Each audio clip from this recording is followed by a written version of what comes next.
Hiring is something that is very painful, or it should be very painful for all business leaders, as well as firing. You want to get the right person in, and that's an art. It takes a lot of time.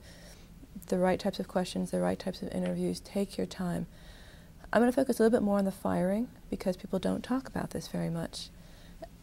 In my management philosophy, I believe that firing should actually come as no surprise to anybody.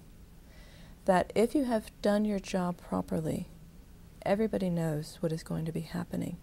And there's a couple of ways to do that. One is what I call designing the alliance. It's a very fancy way of saying set everything up in advance.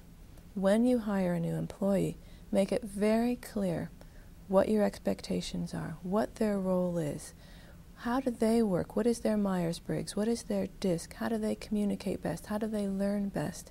Explain to them how you learn best, how you communicate best. It can be probably 2, 3, 4 conversations, but get it very clear and eventually in writing that this is how we're going to communicate. I can't do 10 texts at a time. I need 1 face-to-face a day. I can't do I am chatting. I need this once a month. That there's going to be performance reviews every month or every week or whatever it may be.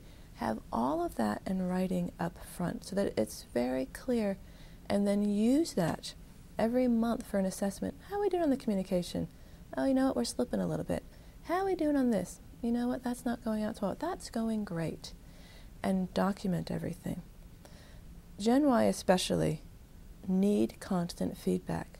They actually love feedback. They want to hear the good and the bad. Boomers don't like it so much.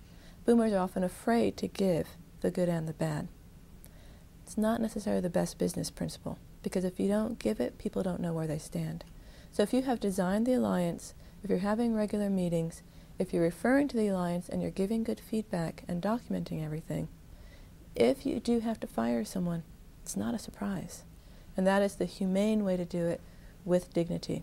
If it comes out of the blue and the person's like, I didn't know this was coming at all, that means that that leader did not do a good job in the hiring, in the retaining, and in the management.